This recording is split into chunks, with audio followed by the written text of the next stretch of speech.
Pensez-vous que des relations amicales solides peuvent se créer sur les réseaux sociaux? Avec la place qu'occupent les réseaux sociaux dans notre quotidien, la façon de créer et d'entretenir des relations a profondément changé. Certains pensent qu'on ne peut pas établir une vraie amitié en ligne, tandis que d'autres affirment que des liens sincères peuvent naître même à distance. Personnellement, je pense qu'il est tout à fait possible de créer des relations solides sur les réseaux sociaux, mais cela dépend de plusieurs facteurs. Les réseaux sociaux permettent de rencontrer des personnes qu'on n'aurait jamais croisées dans la vie réelle, que ce soit à cause de la distance de la langue ou du milieu social. C'est un outil formidable pour rassembler des gens autour de passions communes, comme la musique, la littérature ou le militantisme.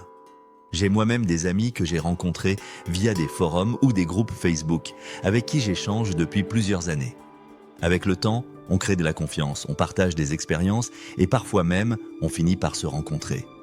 Cela dit, il faut reconnaître que toutes les relations créées en ligne ne sont pas profondes.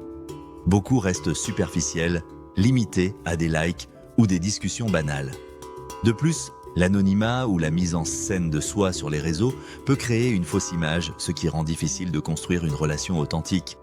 Donc il y a un risque de déception ou de malentendu. Je dirais que tout dépend de l'intention et de l'effort des deux personnes.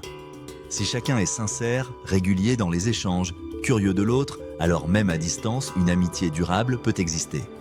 Mais comme dans la vraie vie à la vraie vie, cela demande du temps, de l'écoute et de la confiance. En conclusion, les réseaux sociaux peuvent être un point de départ pour créer des relations amicales fortes, à condition de dépasser la simple connexion virtuelle. L'amitié, qu'elle soit en ligne ou en face à face, repose sur les mêmes valeurs humaines, la confiance, le respect et la réciprocité.